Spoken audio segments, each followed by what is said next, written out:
শুনেন, আল্লাহ তাআলা পবিত্র কোরআনে আমাদেরকে বলেছেন, ইন্নাদ দীনা ইনদাল্লাহিল ইসলাম। আল্লাহ রাব্বুল ইজ্জত ওয়াল জালালের কাছে একমাত্র মনোনীত ধর্মের নাম ইসলাম। বলেন, একমাত্র মনোনীত ধর্মের নাম ইসলাম। আল্লাহ রাব্বুল ইজ্জত ওয়াল জালালের কাছে শুধু একমাত্র মনোনীত ধর্ম ইসলামই না। আল্লাহ তাআলা বলেছেন, ওয়া মান ইয়াবতাগি গায়রাল ইসলামি দীনান ফালা ইউকবালা মিনহু। ইসলাম আসার পর কেউ যদি ইহুদিবাদকে দ্বীন হিসাবে গ্রহণ করে, ইসলাম আসার পর কেউ যদি খ্রিস্টবাদকে দ্বীন হিসাবে গ্রহণ করে, ইসলাম আসার পর কেউ যদি হিন্দুত্ববাদকে দ্বীন হিসাবে গ্রহণ করে, ইসলাম আসার পর কেউ যদি গৌতম বুদ্ধের আদর্শকে দ্বীন হিসাবে গ্রহণ করে, ইসলাম আসার পর কেউ যদি সেকুলারিজমকে দ্বীন হিসাবে গ্রহণ করে, ইসলাম আসার পর কেউ যদি সোশ্যালিজমকে দ্বীন হিসাবে গ্রহণ করে, ইসলাম আসার পর যদি কেউ ডেমোক্রেসিকে দ্বীন হিসাবে গ্রহণ করে, আল্লাহ বলেন ফালা ইউকবালা মিন। কোশ্চিন কালেও কবুল করা হবে না, কোশ্চিন কালেও সেটা কবুল হবে না। ইসলাম আসার পর ইন্নাদ দীনা ইনদাল্লাহিল ইসলাম। ইসলাম আসার পর ওয়া মান ইয়াবতাগি গায়রাল ইসলামি দীনান ফালা ইউকবালা মিনহু। ইসলাম আসার পর হুয়াল্লাযী আরসালা রাসূলাহু বিল হুদা ওয়া দীনিল হক। ইসলাম আসার পর আল্লাহ রাব্বুল ইজ্জত ওয়াল জালালের কাছে একমাত্র নাজাতের গ্যারান্টি, একমাত্র মুক্তিপ্রাপ্ত দলের জামাত যে ধর্ম, ওই ধর্মের নাম হলো ইসলাম। বলেন, ওই ধর্মের নাম হলো ইসলাম। আল্লাহ তার নবীকে দুনিয়াতে কেন পাঠিয়েছেন? আল্লাহ কোরআনে বলেন, হুয়াল্লাযী আরসালা রাসূলাহু বিল হুদা। তিনি আল্লাহ তার রাসূলকে প্রেরণ করেছেন হেদায়েত দিয়ে, ওয়া দীনিল হক, এবং একটা হক ধর্ম দিয়ে। বলেন, সেই সত্য ধর্মের নাম ইসলাম। বলেন, সেই সত্য ধর্মের নাম ইসলাম। শুনেন, পৃথিবীতে ধর্ম অনেক আছে। হিন্দু ধর্ম আছে, বৌদ্ধ ধর্ম আছে, ইহুদি ধর্ম আছে, খ্রিস্টান ধর্ম আছে। ধর্ম পালনের স্বাধীনতা সবার আছে। হিন্দুরা তাদের ধর্ম পালন করবে, ইহুদিরা তাদের ধর্ম পালন করবে, খ্রিস্টানরা তাদের ধর্ম পালন করবে, বৌদ্ধরা তাদের ধর্ম পালন করবে। কিন্তু আমাদের বিশ্বাস রাখতে হবে, আমাদের ঈমান রাখতে হবে, আমাদের আকীদা রাখতে হবে।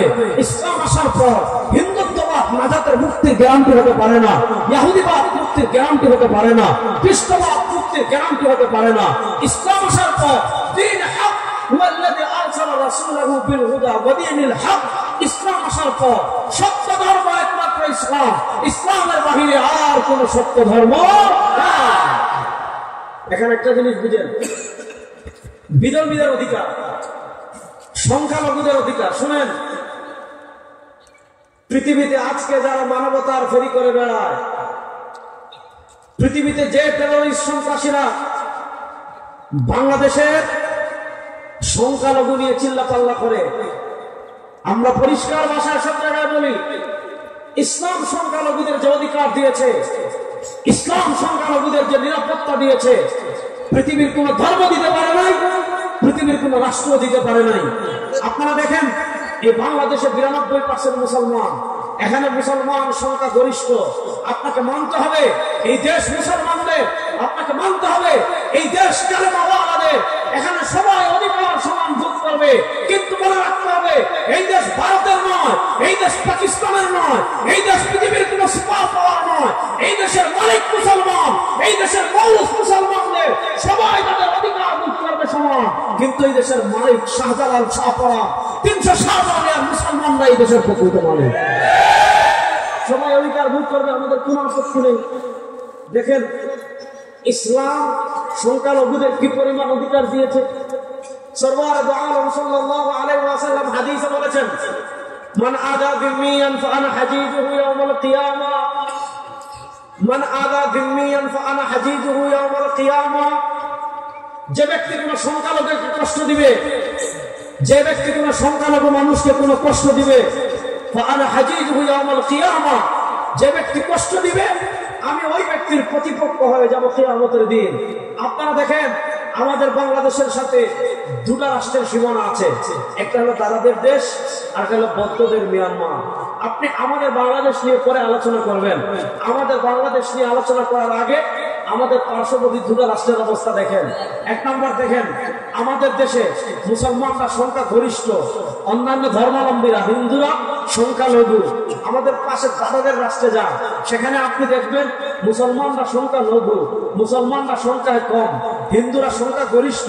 আপনি আমাদের এক কোনায় পাবেন মিয়ানমার, আপনি মিয়ানমারে যদি দেখেন মুসলমানরা সংখ্যায় কম, বৌদ্ধরা সংখ্যায় বেশি। আমাদের পার্শ্ববর্তী রাষ্ট্রে মুসলমানরা সংখ্যায় কম, মুসলমানরা সংখ্যা লঘু। সেখানে মুসলমানরা কি হালাতে আছে, সেখানে মুসলমানরা কেমন অবস্থায় আছে। আপনি ভারতের দিকে থাকলাম, গুজরাটের পাশায় নরেন্দ্র মোদী গুজরাটের সাম্প্রদায়িক দাঙ্গা তৈরি করে হাজার হাজার মুসলমানকে খুন করা হয়েছে। দিল্লিতে মুসলমানদেরকে খুন করা হয়েছে, কাশ্মীরে মুসলমানদেরকে খুন করা হয়েছে, আসামে মুসলমানদেরকে খুন করা হয়েছে, হায়দ্রাবাদে মুসলমানদেরকে খুন করা হয়েছে, আপনার সিকিমে মুসলমানদেরকে খুন করা হয়েছে, দার্জিলিংয়ে মুসলমানদেরকে খুন করা হয়েছে, পাঞ্জাবে মুসলমানদেরকে খুন করা হয়েছে।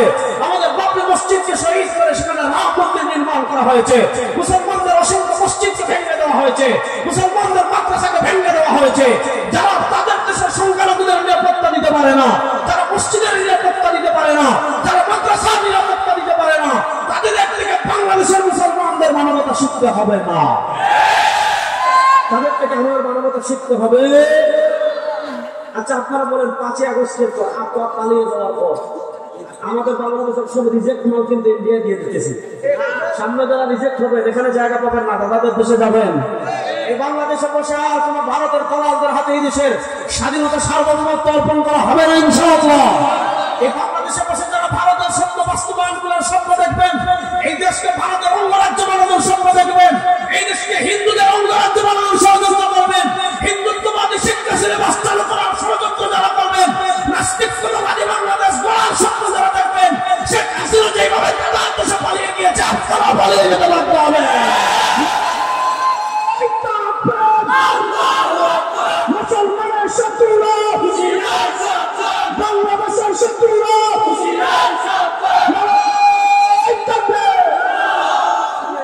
তাদের দেশের সংখ্যালঘুদের অবস্থা। আচ্ছা আপনারা বলেন আমাদের আপা ভারতে সব বলেছেন, কি সব বলেন?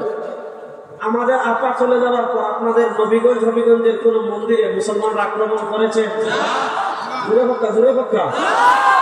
হিন্দুদের কোন দোকানে মুসলমানরা আক্রমণ করেছে? হিন্দুদের কোন জায়গা জমি মুসলমান দখল করেছে? ভয়েস অফ আমেরিকা বলেছে হিন্দুরা আগের চেয়ে ভালো আছে। মায়ের কুলে সন্তান যেমন নিরাপদ, বাংলাদেশের হিন্দুরা তার চেয়ে বেশি নিরাপদ। আওয়ামী লীগে আমার হিন্দুদেরকে ফিরে আনে, অভিজিৎরে যে ছাত্রলীগের সন্ত্রাসীরা খুন করলো তখন ভারতের হিন্দু প্রেম কোথায় ছিল? আমাদের বয়সের চন্দ্রবাবুরে পুলিশের রাস্তায় ফালাইয়া পিটাইলো তখন হিন্দুদের প্রেম কোথায় ছিল? আমাদের ছাত্রকে আওয়ামী লীগ সাম্প্রদায়িক দাঙ্গা তৈরি করার জন্য পত্রিকা নিউজ করেছে, তারাই হিন্দুদের মন্দির বাসস্থান সব পুড়িয়ে দিল, তখন ভালোবাসা কোথায় ছিল? আসলে তাদের হিন্দুদের প্রতি মায়া না, তাদের দাসীদের বাংলাদেশের মানুষ পিটিয়ে বিদায় করছে, তারা সহ্য করতে পারতেছে না। শুনেন, এই দেশের সংখ্যালঘুরা কি পরিমাণ নিরাপদ আছে, এই দেশের মুসলমানরা সংখ্যা মানে বিধর্মীদের সংখ্যালঘুদের অধিকারে কি পরিমাণ সুচ্ছা আপনারা দেখেছেন। বাংলাদেশের 5ই আগস্টের পর আমরা ভয় করেছিলাম, এদেশের মুসলমানরা ভয় করেছে যে আওয়ামী লীগ হিন্দু লীগ হয়ে মুসলমানদের মন্দিরে আক্রমণ করতে পারে, হিন্দুদের মন্দিরে আক্রমণ করে এদেশের সাম্প্রদায়িক দাঙ্গা লাগাতে পারে। পৃথিবীতে এমন কোন নজির নাই, সারা দুনিয়ার মানুষ দেখেছে এদেশের মাদ্রাসার ছাত্ররা আলেমরা মন্দির পাহারা দিয়েছে। তোমাদের থেকে যারা মন্দির পাহারা দেয়, সাম্প্রদায়িক দাঙ্গা তৈরি না হওয়ার জন্য যারা মন্দির পাহারা দেয়, তারা তোমাদের থেকে সাম্প্রদায়িক সম্প্রীতি শিখতে হবে না। আপনি আরেকটা রাষ্ট্র দেখেন মিয়ানমার, দেখেন এই বৌদ্ধরা মাছ খায় না, কেমন প্রাণী হত্যা মহাপাপ, জীব হত্যা মহাপাপ। তারা গাছ কাটে না, গাছ খায় না, হাঁস খায় না, মুরগ খায় না, গরু খায় না, ছাগল খায় না। কেন? যে একটা অবলা প্রাণীকে হত্যা করে আপনি খেয়ে ফেলছেন, মানে মানুষের প্রতি জানের প্রতি তাদের এত মায়া। কিন্তু এই জানোয়ার আরাকানে হাজার হাজার মুসলমানদেরকে হত্যা করেছে। আপনি দেখেন মিয়ানমারের হাজার হাজার মুসলমানকে হত্যা করেছে, করে নাই? তাহলে আপনি আমাদের পাশের 2 রাষ্ট্র দেখেন, আমাদের পাশের 2 রাষ্ট্র দেখেন, যেখানে মুসলমান সংখ্যায় কম সেখানে মুসলমানদের সাথে কি আচরণ করা হচ্ছে। আর এখানে মুসলমানরা সংখ্যা গরিষ্ঠ, হিন্দুরা সংখ্যা কম, এখানে হিন্দুদের সাথে মুসলমানরা কি আচরণ করছে। তারা আমাদের দেশি মানুষ, রাষ্ট্রের সব নাগরিক সুবিধা তারা ভোগ করবে, তাদের ধর্ম তারা পালন করবে। আমরা বাধা দেইনি, কখনো দেব না। তাদের মন্দির কখনো আমরা নিরাপদ করিনি, করব না। তাদের মন্দিরের নিরাপত্তা রাষ্ট্র দিবে, তাদের মূর্তির নিরাপত্তা রাষ্ট্র দিবে। শুনে, বাংলাদেশের যত মূর্তি সব থাকবে মন্দিরে, রাস্তার মোড়ে মোড়ে কার বাপের মূর্তি দেশে আর চলবে না। গত 15 বছরে 50,000 কোটি টাকা তোমার বাবার টাকা, তোমার বাপের টাকা। আমাদের প্রবাসীরা মাথার ঘাম পায়ে হলে টাকা কামায়, আর ব্যাংকে আর এক চুর দেখছেন এস আলম এক চুর গত 15 বছরে 2,53,000 কোটি টাকা চুরি করছে। আলহামদুলিল্লাহ আলহামদুলিল্লাহ কইতা যে এমন ঘটনা ঘটাইছিল, সুবহানাল্লাহ কইতা না আলহামদুলিল্লাহ কইতা না আল্লাহু আকবার কইতা, মানে কোনটাও তো মিলেন না। একজন মানুষের লাইফ চলছে, এক দরবেশ মানে আমাদেরকে সহিহ হাদিস শেখাতে কি বলেছে জানে, সহিহ হাদিসের প্রবলেম নাই, তবে কোরআনে কিছু প্রবলেম আছে। মানে তারা নিজের আল্লাহ আসলে লেগে গেছিল, মানে কোরআনে ভুল আছে কিনা। সালমানের রহমানের মতো পান্ডা যে 57,000 কোটি টাকা চুরি করছে, হাড্ডি ভাঙবে তো ফাইভের গেছে। ভারতের দালালদের হাড্ডি ভাঙার জন্য রেডি আছেন তো ইনশাআল্লাহ। এই বাংলাদেশে ভারতের আধিপত্য আর চলবে না ইনশাআল্লাহ। ভারত যদি আমাদের ছুঁয়ে নষ্ট করতে পারে ভালো থাকে, আমাদের কোনো সমস্যা নাই। কিন্তু 14,000 মুসলমানের আওয়াজ তুমি বাংলাদেশের দিকে যদি তারা হাত বাড়ায়, ভারতের সাথে খেলার জন্য আমার ইসলাম প্রস্তুত আছে না।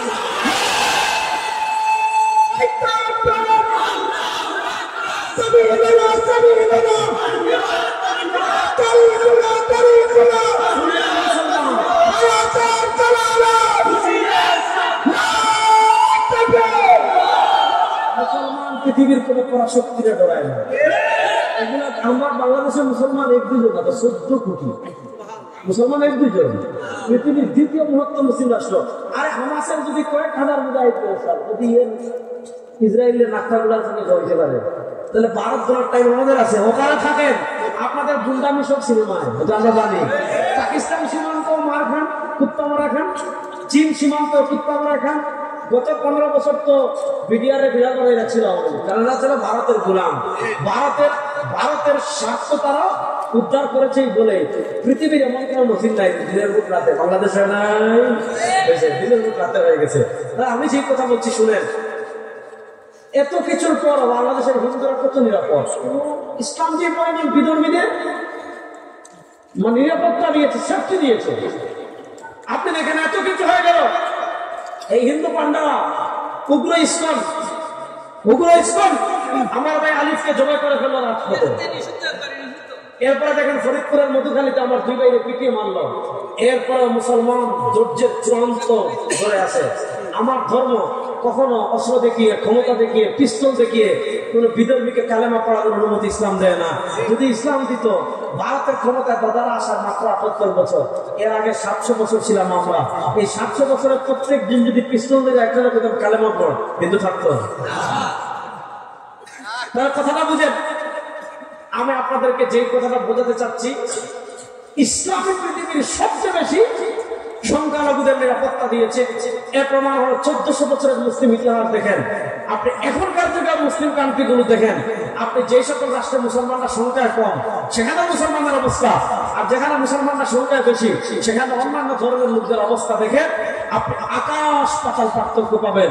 শুনেন, যারা তাদের দেশের মসজিদের নিরাপত্তা দিতে পারে না, তাদের দেশের সংখ্যালঘু মুসলমানদের নিরাপত্তা দিতে পারে না, তারা তাদের রাষ্ট্রে যা ইচ্ছা তা করুক, তারা তাদের রাষ্ট্রে যা ইচ্ছা তা করুক, কিন্তু এই স্বাধীন 14 কোটি মুসলমানের 56,000 বর্গ মাইলের বাংলাদেশ নিয়ে মাথা ঘামানোর কোন অধিকার তাদের না। এখন অনেকে বলতে কারণ আমাদের মুক্তিযুদ্ধের সহযোগিতা করছে, আমি তো বলি যুবকরা ইতিহাস শুনেন। ভারত আমাদেরকে মুক্তিযুদ্ধে যেই পরিমাণ সহযোগিতা করেছে, মুক্তিযুদ্ধের পরের 4 বছর শেখ মুজিবের শাসনামলে প্রথম 2 বছরে তারা যেই পরিমাণ সহযোগিতা করেছে, ডাকাতি করে তার থেকে 4 গুণ বেশি বাংলাদেশ থেকে নিয়ে গেছে। মুক্তিযুদ্ধের সেক্টর কমান্ডার ছিল মেজর জলিল। লেখা বই আছে অরক্ষিত স্বাধীনতাই পরাধীনতা। এটা যুবকরা পড়বেন।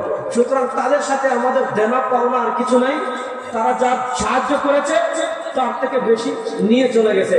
সুতরাং ভালোভাবে বন্ধু হয়ে থাকতে চান থাকেন, বাড়াবাড়ি করে বাংলাদেশের দিকে হাত বাড়াবেন, হাত ভেঙে ফেলবেন ইনশাআল্লাহ। পা বাড়ালে পা ভেঙে দেওয়ার জন্য যুবকরা প্রস্তুত আছেন না নাই? এই মানচিত্রের দিকে পৃথিবীর কোন পরাশক্তি যদি হাত বাড়ায় তাদের কালো হাত ভেঙে টুকরা টুকরা করে দেওয়ার জন্য প্রস্তুত আছেন না নাই?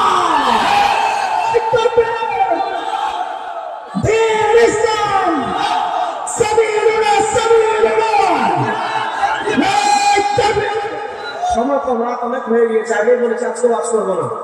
আজকে দুইজনকে পাইছে, ওনাদের দুজনকে কিছু কথা এখন কিছু আপনাদের ওয়াজ করতেছে। আপনাদের কিছু দায়িত্ব আছে না? কখনো এখন বলা আপনি দুজনে আপনারা আসেননি লোকে আমার লোকে। শুনেন, আমরা আমাদের আজকে যে পয়েন্টটা আলোচনা করবো, আমি বলেছিলাম আমাদের আত্মপরিচয়। আমি বলেছিলাম আমাদের আত্মপরিচয় 1 নম্বর আমরা মুসলিম। বলেন আমাদের 1 নম্বর আত্মপরিচয় আমরা মাতেন না দেখি। আমাদের 1 নম্বর আত্মপরিচয় আমরা, আমাদের 1 নম্বর আত্মপরিচয় আমরা। আমাদের মাথা চলে যেতে পারে কিন্তু মুসলমান পরিচয় কখনো মুছতে পারে। আমাদের সবচেয়ে বড় পরিচয় আমরা মুসলিম। আসেন আমি আপনাদেরকে ইতিহাসের বাঁকে নিয়ে যাই। আমরা একটা স্বাধীনতা পেয়েছি 71-এ, আর আরেকটা স্বাধীনতা পেয়েছি 47-এ। বলেন 24 তো নিয়ে কালকে আরো আগে যাচ্ছি। তাহলে আমাদের স্বাধীনতা মোট 24টা পাচ্ছেন। 24টা ওই দিনে 24-এর আগে আমাদের স্বাধীনতা কয়টা? 2টা। যুবকরা বলেন 24-এর আগে আমাদের স্বাধীনতা কয়টা? একটা হলো 71 আর হচ্ছে হলো 47। বলেন একটা হলো 71 আর একটা হলো 47। 71-এ পাকিস্তান থেকে, 47-এ ব্রিটিশ থেকে। বলেন 71-এ পাকিস্তান থেকে, 47-এ কার থেকে? ব্রিটিশ থেকে। শুনেন 1947 থেকে 1971 এটা ছিল পূর্ব পাকিস্তান। 1947-এর আগে, আমি খুব সংক্ষেপে বলছি, 1947-এর আগে বাংলাদেশ, ভারত, পাকিস্তান 3 রাষ্ট্র একটা রাষ্ট্র ছিল, যেটাকে বলা হতো ভারত উপমহাদেশ। এই ভারত উপমহাদেশ 1803 সাল থেকে নিয়ে 1947 সাল পর্যন্ত, এই 150 বছরের কাছাকাছি সময়, 1803 সাল থেকে নিয়ে 1947 সাল পর্যন্ত, এই 150 বছরের কাছাকাছি সময় ভারত উপমহাদেশের রাষ্ট্র ক্ষমতায় ছিল ব্রিটিশ। বলেন ভারত উপমহাদেশের রাষ্ট্র ক্ষমতায় ছিল কারা? ব্রিটিশ। আচ্ছা আবার আপনারা বলেন ব্রিটিশ এদেশের মালিক ছিল না ডাকাত ছিল? আজকে বললেন ব্রিটিশ এদেশের মালিক ছিল না ডাকাত ছিল? ব্রিটিশরা এর আগে শুনেন 1803 সালের আগে ভারত উপমহাদেশের শাসন ক্ষমতায় মুসলমানরা ছিল মাত্র 700 বছর। 600 বছর? বলেন না, ভারত উপমহাদেশের শাসন ক্ষমতায় মুসলমানরা ছিল কয়শো বছর? 700 বছর। 1803 সাল মুঘল সম্রাট বাহাদুর শাহ থেকে ইস্ট ইন্ডিয়া কোম্পানি আমাদের স্বাধীনতা নিল। ইস্ট ইন্ডিয়া কোম্পানি আমাদের দেশ দখল করলো। শুনেন এই 150 বছর ইস্ট ইন্ডিয়া কোম্পানি কি পরিমাণ জুলুম করেছে, এই 150 বছরে ইস্ট ইন্ডিয়া কোম্পানি কি পরিমাণ অত্যাচার করেছে কম বেশি আমরা সকলেই জানি। 1833 সালে আপনার বারাকুট হলো, শহীদ আহমদ শহীদ বেল্লবী রহমাল্লাহ শহীদ হলেন। 1857 সালে সিপাহী বিপ্লব হলো। 1866 সালে দারুল দেওবন্দ প্রতিষ্ঠা হলো।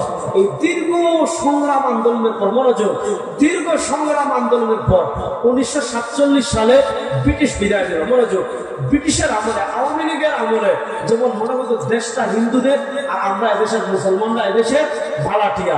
হিন্দুদের কি পাওয়া, হিন্দুদের কত পাওয়া, ওরে বাপারে বাবা, সিরেট নামাজের সময় বাজনা নিয়ে যায়, মেলা নিয়ে যায়, তাদের কীর্তন নিয়ে যায়, মুসল্লিরা বাধা দিলে মসজিদে আক্রমণ করে, মুসলমানদেরকে পিঠায়, মুসলমানদের ওয়াজ বন্ধ করে, তাদের পূজা চলে, মসজিদের পাশে তাদের পূজা চলে, নামাজ চলে, তাদের পূজা চলে। গত 15 বছর মনে হয়েছিল দেশটা আসলে আমাদের না, দেশটা হিন্দুদের। আওয়ামী লীগের আমলে হিন্দুরা যেমন অবৈধ অনেক সুযোগ সুবিধা পেয়েছে, ঠিক তেমনি ভাবে ব্রিটিশ আমলে জমিদাররা পেত, হিন্দুরা ট্যাক্স আদায়ের দায়িত্ব পেত, হিন্দুরা কর আদায়ের দায়িত্ব পেত, হিন্দুরা সরকারি বড় বড় চাকরি পেত, হিন্দুরা বড় বড় জজ ব্যারিস্টার হতো, হিন্দুরা জায়গা জমি সরকারি খাস জমির মালিকানা পেত, হিন্দুরা সব জায়গায় মুসলমানরা বৈষম্যের শিকার হতো, সব জায়গায় মুসলমানরা জুলুমের শিকার হতো, সব জায়গায় জায়গায় মুসলমানরা অত্যাচারের শিকার হতো। মুসলমানদের এই দীর্ঘ অত্যাচার, দীর্ঘ জুলুমের, ব্রিটিশের সংগ্রামের যখন শেষ সময় চলে আসছে, মুসলমানরা তখন অনুভব করেছে আর তাদের সাথে থাকবো না, আমাদের একটা আলাদা আবাসভূমি হবে, তাদের একটা আলাদা আবাসভূমি হবে, মুসলমানদের একটা আলাদা আবাসভূমি হবে, হিন্দুদের একটা আলাদা আবাসভূমি হবে। 1947-এর 14ই আগস্ট মুসলমানদের একটা আলাদা আবাসভূমি হয়েছে, যে আলাদা আবাসভূমির নাম ছিল পাকিস্তান। পাকিস্তানের দুইটা পার্ট ছিল, একটা ছিল পূর্ব পাকিস্তান আর আরেকটা ছিল পশ্চিম পাকিস্তান। তো মুসলমানরা ব্রিটিশ পিরিয়ডের শেষ দিকে যখন পাকিস্তান প্রতিষ্ঠার আন্দোলনের নেতৃত্ব দিয়েছে, পাকিস্তান প্রতিষ্ঠার আন্দোলন করেছে, তখন মুসলমানদের পাকিস্তান প্রতিষ্ঠার আন্দোলনের স্লোগান ছিল পাকিস্তান কা মতলব ক্যা, লা ইলাহা, আওয়াজটা বলেন, পাকিস্তান কা মতলব ক্যা, লা ইলাহা, বলেন পাকিস্তান কা মতলব ক্যা, লা ইলাহা ইল্লাল্লাহ। 47-এ লা ইলাহা ইল্লাল্লাহর উপর স্বাধীনতা হলো। শুনেন, 47-এর স্বাধীনতায় আমাদের আলেমদের অবদান কতটুকু, মুসলমানদের অবদান কতটুকু, এটা বোঝার জন্য এতটুকুই যথেষ্ট। 47-এ আমাদের বাংলাদেশে স্বাধীনতার প্রথম পতাকা তুলেছিলেন আল্লামা জফর আহমদ উসমানী রাহিমাহুল্লাহ, যিনি হাকিম অনুমত আল্লামা আশরাফ আলী থানভী রহমাতুল্লাহর বাগিনা ছিলেন। আর পশ্চিম পাকিস্তানের স্বাধীনতার প্রথম পতাকা তুলেছিলেন দারুল দেওবন্দের প্রথম ছাত্র শেখুল মাহমুদ হাসান দেওবন্দ রহিমাহুল্লাহর ছাত্র, দারুল দেওবন্দের মুতালিম ছিলেন শেখুল ইসলাম আল্লামা শাব্বির আহমদ উসমানী রাহিমাহুল্লাহ। যাক, 47-এ দেশ স্বাধীন হলো, আমরা দুই ভাগ পেলাম, এক ভাগ পূর্ব পাকিস্তান আর এক ভাগ পশ্চিম পাকিস্তান। এখন দেখা গেল 47 থেকে 71 এই সময় পাকিস্তানিরা আমাদের উপর জুলুম করেছে, পাকিস্তানিরা আমাদের সাথে বৈষম্য করেছে। কেমন বৈষম্য করেছে? আমাদের এখানে মিল কারখানায় ভালো কাগজ হয়, এটা পশ্চিম পাকিস্তানে যায়, ওখান থেকে খারাপ কাগজ আমাদের জন্য পাঠায়। আমাদের এখানে ধান হয়, তারা নিয়ে যায়, খারাপটা পাঠায়। আমাদের এখানে বিভিন্ন ফসল উৎপাদন হয়, ওখানে যায়, ওখান থেকে খারাপটা পাঠায়। এই কারণে নানা বৈষম্য হলো, নানা জুলুম হলো, নানা অত্যাচার হলো। নানা জুলুম এবং অত্যাচারের কারণে 1971-এ আবার মুক্তিযুদ্ধ হলো, আবার স্বাধীন হলাম। আমি বাংলাদেশের সব নাস্তিক, সব শাহবাগী, সব হিন্দু লীগ, যত লীগ আছে সবাইকে চ্যালেঞ্জ করলাম, যারা গত 15 বছরে স্বাধীনতা আর ইসলামকে প্রশ্নবিদ্ধ করে ফেলেছিল, 71 আর কোরআনকে পরস্পর মুখোমুখি দাঁড় করিয়ে দিয়েছিল। শুনেন, গত 15 বছর যারা মাথায় টুপি দেখলে, মুখে দাড়ি দেখলে, গায়ে পাঞ্জাবি দেখলে, আমাদেরকে যারা বলতো পাকিস্তানিরা দেখা, ও নবীগঞ্জের মুসলমান, আপনারা সাক্ষী দেন, বাংলাদেশের কোন আলেম কখনো পাকিস্তানে পলাইছেন? আওয়াজটা বলে, আপনি দেখছেন বাংলাদেশের কোন আলেম কখনো পাকিস্তানে পলাইছে? আমাদেরকে যারা পাকিস্তানিরা দেখার বলতো, তারা ভারতীয় রাজাকার। আপনাদেরকে 2024-এ ভারতের রাজাকাররা ভারতে পালিয়ে গিয়েছে। এই ভারতীয় রাজাকারদের রাজনীতির জায়গায় বাংলাদেশে আর হবে না, হবে না, হবে না। ভারতীয় রাজাকারদের বিচার এই দেশে হবেই হবে ইনশাআল্লাহ।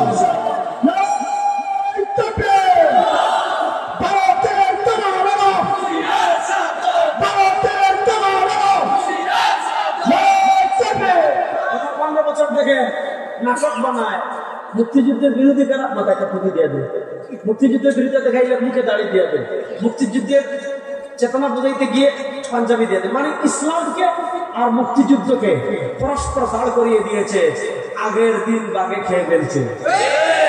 এখন আপনি মুক্তিযুদ্ধের নামে ইসলামকে অবমাননা করবেন, কোরআনকে অবমাননা করবেন, পাঞ্জাবিকে অবমাননা করবেন, বুবু তো তার সাইনে যেতে পারছে, ব্রিফকেস দিয়ে যেতে পারছে, আপনারা লুঙ্গি নিয়েও যেতে পারবেন না। যুবকরা রেডি আছেন সবাই?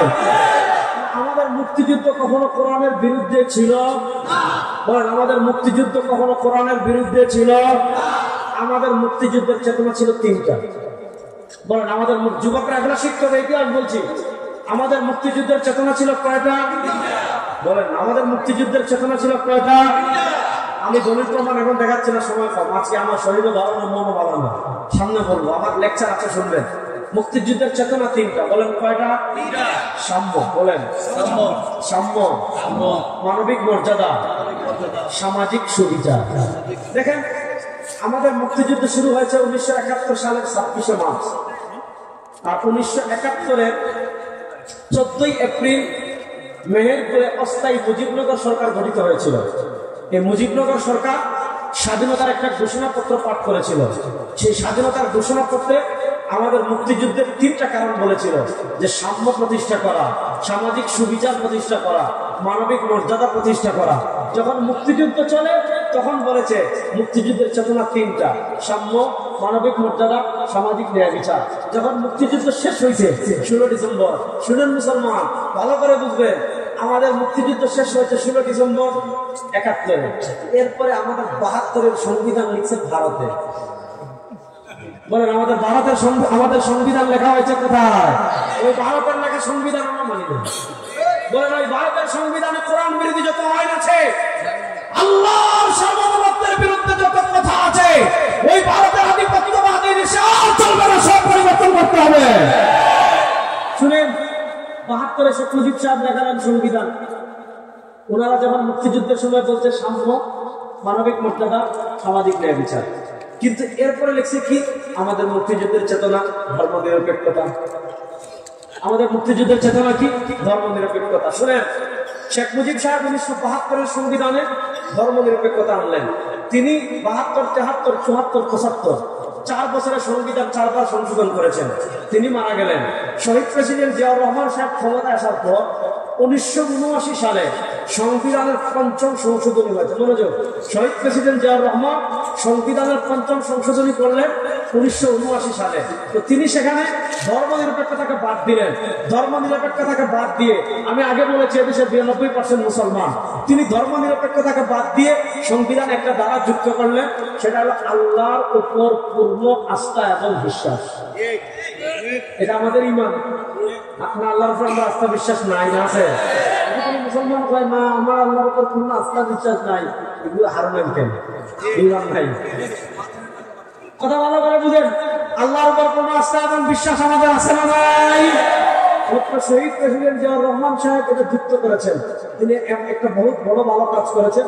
আল্লাহ তাকে এই ভালো কাজের পরিপূর্ণ বদলা দান করেন। তিনি 1979 সালে আমাদের সংবিধানে যুক্ত করে গেলেন আল্লাহর উপর পূর্ণ আস্থা এবং বিশ্বাস। 1979 সাল থেকে নিয়ে 2010 সাল পর্যন্ত আমাদের সংবিধানে ছিল আল্লাহর উপর পূর্ণ আস্থা এবং বিশ্বাস। মধ্যখানে বুধু একবার আইছিল 96 থেকে 1। তখন তো যেভাবে জনতার ভোটে আসছে বদলায় নাই। কিন্তু 2008-এ যখন ভারতে রাজনৈতিক পুষ্ট হয়ে আসছে, এখন যেহেতু ভারত রাতের ভোট করে ক্ষমতায় বসাইছে, তাহলে এখন তো ভারতের পারপাস সার করতে হবে। এই বিচারপতি খায়রুল কবির ভারতের 5টা গোলাম, ওরে যেখানে পাবেন জুতা দিয়ে 40টা পিটাইয়া বাইন্দা সেনাবাহিনীতে তুলে দিবেন। সে কত বড় দুঃসাহস করেছে! 1979 সাল থেকে নিয়ে 2010 সাল পর্যন্ত আমাদের সংবিধানে আল্লাহর উপর পূর্ণ আস্থা এবং বিশ্বাস ছিল। সে ওইটাকে বাদ দিয়ে আবার তাদের আব্বা শেখ মুজিব যে ধর্মনিরপেক্ষতা যুগ করেছিল ওইটাতে আবার ফিরে গিয়েছে। আমরা আন্দোলন করেছি, সংগ্রাম করেছি, অনেক কিছু করেছি, তারা ধর্মনিরপেক্ষতাকে বাদ দেয় নাই। যারা আমাদেরকে চ্যালেঞ্জ করেছিল, যারা আমাদেরকে বলেছিল ইসলামের বাংলাদেশ চাইলে বাবার মূর্তির বিরুদ্ধে কথা বললে আমাদেরকে পাকিস্তান চলে যেতে, শোনো আমরা পাকিস্তান যাই নাই, বাংলাদেশে আছি, কিন্তু তোমরা ভারতের রাজাকাররা সব ভারতে চলে গিয়েছ। শুনেন, 2010 সাল থেকে আবার এখানে ধর্মনিরপেক্ষতা। এখন অন্তর্বর্তীকালীন সরকার সংবিধান সংশোধনের কথা বলছে। আপনি কি করবেন কিনা এটা জানি না, কিন্তু আল্লাহর উপর পূর্ণ আস্থা এবং বিশ্বাস, এটা আমাদের ঈমান। আল্লাহর উপর পূর্ণ আস্থা এবং বিশ্বাস আবার আমাদের সংবিধানে যুক্ত করতে হবে। এই দাবির সাথে আপনারা একমত আছেন না? আল্লাহর উপর পূর্ণ আস্থা এবং বিশ্বাস, এটা আমাদের ঈমান। আপনি ভারতের দালালি করে আল্লাহর উপর পূর্ণ আস্থা এবং বিশ্বাস বাদ দিয়ে দিবেন, এই দেশে আর এটা চলবে না। সুতরাং আল্লাহর উপর এভাবে এভাবে এভাবে ধীরে ধীরে ধীরে ধীরে ধীরে ধীরে ধীরে ধীরে একটা প্রজন্মকে ইসলাম থেকে বিমুখ করার জন্য, এবং আমাদের মুক্তিযুদ্ধকে তারা ইসলামের বিরুদ্ধে দাঁড় করাইছে। অথচ মুক্তিযুদ্ধটা ছিল পাকিস্তানের জুলুমের বিরুদ্ধে, মুক্তিযুদ্ধ ছিল ইনসাফ প্রতিষ্ঠার জন্য, মুক্তিযুদ্ধ ছিল ন্যায় প্রতিষ্ঠার জন্য, মুক্তিযুদ্ধ ছিল সামাজিক সুবিচার প্রতিষ্ঠার জন্য। আমি আমার যুবকদেরকে সর্বশেষ মেসেজ বলে আজকের মতো শেষ করছি। এক সাগর রক্তের বিনিময় হাজারের অধিক মানুষ জীবন দিয়েছে, প্রায় 29,000 মতো মানুষ আহত হয়েছে। কেউ হাত দিয়েছে, কেউ পা দিয়েছে, কেউ চোখ দিয়েছে। এই চোখ এবং অসংখ্য মানুষের রক্তের পর এই নতুন বাংলাদেশে ইসলামের বিরুদ্ধে আর কোরআন চলবে না, কোরআনের বিরুদ্ধে আর কোরআন চলবে না, মুসলমানদের বিরুদ্ধে আর কোরআন চলবে না। এবার যদি কেউ ইসলামের বিরুদ্ধে দাঁড়ায় তার কালো হাত ভেঙে দেওয়ার জন্য প্রস্তুত আছেন না?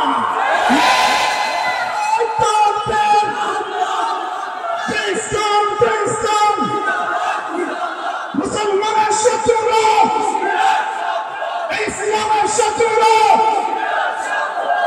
এবার বুঝেন, আমাদের বাংলাদেশের 3টা মূলনীতি বলেছি: সাম্য, সামাজিক মর্যাদা, সামাজিক সুবিচার, মানবিক মর্যাদা। এই 3টা হলো আমাদের মুক্তিযুদ্ধের চেতনা। এই 3টা বাস্তবায়ন হোক, সব বৈষম্য দূর হোক। এটার পক্ষে আপনারা আছেন তো সবাই? ইনশাআল্লাহ। আল্লাহ আমাদের সবাইকে ঐক্যবদ্ধভাবে একটা শান্তি, সমৃদ্ধি এবং সুখময় বাংলাদেশ গড়ার তৌফিক দান করুন। আবার আপনাদের সাথে দেখা হবে। এত লম্বা আলাপ আমি কোনো ভাবতেও পারিনি। এলোপাতাড়ি কিছু কথা বললাম, সব শেষ। প্রস্তুত থাকবেন। আমাদের আশেপাশে অনেকে ডিস্টার্ব করতেছে, আপনারা তো দেখতেছেন, খবর রাখতেছেন তো, দেখছেন না? চাপাই নবাবগঞ্জে কৃষক বের হয়ে গেছে বটি নিয়ে। কালকে দেখলাম আমরা বৃদ্ধ বুড়া একেবারে 60-70 বছর, বিডিআর আর খাইতে পারেন না, মাটি একটা নিচে মাটি। যেই জাতির মাটি নিয়ে বের হতে পারে ওই জাতির সাথে খেলতে আইছেন, মাপারা থাকেন। পাকিস্তানেরা যেমন পিটায়, চীনারা যেমন পিটায়, বাংলাদেশ গত 15 বছর পরিকল্পিতভাবে আপনারা জানেন বিডিআরদের হত্যা করা হয়েছে পিলখানায়। তারপরে সীমান্তে বিডিআরদেরকে কি করে এখন ফেলানিল্লাহ জুড়ে রাখবেন, সেই দিন আর নাই। যুবকরা প্রস্তুত থাকবেন, ইসলামের জন্য জীবন দিতে প্রস্তুত আছেন তো যুবকরা? ইনশাআল্লাহ। আল্লাহ তাআলা ইসলামের জন্য আমাদের সবাইকে কবুল করুন, আমিন। আল্লাহ তাআলা এই মাহফিলকে কবুল করুন। এই মাহফিলের ওসিলায় এলাকার কবরস্থানে যত মুমিন মুমিনাত আছেন, আল্লাহ তাদের কবরকে জান্নাতের টুকরা বানিয়ে দেন। আজকে কিছু কথা বললাম, আগামী বছর যদি মেয়র দাওয়াত দেন তাহলে আসবো ইনশাআল্লাহ। ইনশাআল্লাহ, ইনশাআল্লাহ আবার দেখা হবে, কথা হবে, বিস্তারিত আলাপ দেব ইনশাআল্লাহ। আল্লাহ আমাদের সবাই আশা দাওয়াতকে কবুল করুন। আলহামদুলিল্লাহি রাব্বিল আলামিন ওয়াল আকিবাতু লিল মুত্তাকিন والصلاة والسلام على أشرف الأنبياء والمرسلين وعلى آله وأصحابه أجمعين. ربنا ظلمنا أنفسنا وإن لم تغفر لنا وترحمنا لنكونن من الخاسرين. ربنا لا تزغ قلوبنا بعد إذ هديتنا وهب لنا من لدنك رحمة إنك أنت الوهاب. আয় আল্লাহ, গভীর রাত পর্যন্ত প্রচন্ড কুয়াশা আমাদের শীতের মাঝে আমরা যারা এখানে বসেছিলাম, আল্লাহ আমাদের জীবনের সব গুণাকে আপনি মাফ করে দেন। আল্লাহ সগীরা কবিরা জাহির বাতিন যত গুনাহ পর্যন্ত করেছে, আল্লাহ আমাদের সব গুণাকে আপনি মাফ করে দেন। আয় আল্লাহ, এই মাহফিলকে আপনি কবুল ও মঞ্জুর করে দেন। আল্লাহ, এই মাহফিলের উসিলায় এলাকার কবরস্থানে অনেক মুমিন মুমিনাত ঘুমিয়ে আছেন, আল্লাহ তাদের সকলের কবরকে আপনি জান্নাতের টুকরা বানিয়ে দেন। আল্লাহ, আমাদের যাদের মা বাবা কবরের বাসিন্দা আছেন তাদের কবরকে জান্নাতের টুকরা বানিয়ে দেন। রব্বির হামহুমা কামা রাব্বায়ানি সগীরা, রব্বির হামহুমা কামা রাব্বায়ানি সগীরা। আল্লাহ, আমাদের যাদের মা বাবা জীবিত আছেন তাদেরকে দীর্ঘ নেক হায়াত দান করেন। আল্লাহ, আজকের এই মাহফিলে টাকা দিয়ে, পয়সা দিয়ে, শ্রম দিয়ে, মেধা দিয়ে সহযোগিতা করেছেন, আল্লাহ সকলের সহযোগিতাকে আপনি কবুল মঞ্জুর করে নেন। আল্লাহ, আমাদের সবাইকে একতাবদ্ধভাবে আমাদের বাংলাদেশকে সোনার বাংলাদেশ গড়ার তৌফিক দান করেন। আল্লাহ, ইসলামের বাংলাদেশ গড়ার পক্ষে মেহনত করার তৌফিক আমাদের সবাইকে দান করেন। আল্লাহ, বৈষম্য বিরোধী আন্দোলনে আমাদের যে সকল মুসলমান ভাই শহীদ হয়েছেন তাদের কবরকে জান্নাতের টুকরা বানিয়ে দেন। আল্লাহ, যারা আহত হয়ে হাসপাতালে কাতরাচ্ছেন তাদেরকে শিফায়ে কামিল আজলা দান করেন। আল্লাহ, আপনাদের এই যুবকদেরকে গভীর রাত পর্যন্ত এই মাহফিলে যে যুবকরা ছিল, আল্লাহ তাদেরকে যুগের সালাউদ্দিন আইয়ুবী হিসাবে কবুল করেন। আল্লাহ তাদেরকে ইসলামের মহান মুজাহিদ হওয়ার তৌফিক দান করেন। সাল্লাল্লাহু ওয়া সাল্লাম আলা খায়রি খালকি মুহাম্মাদিন ওয়া আলা আলিহি ওয়া সাহবিহি। আসসালামু আলাইকুম।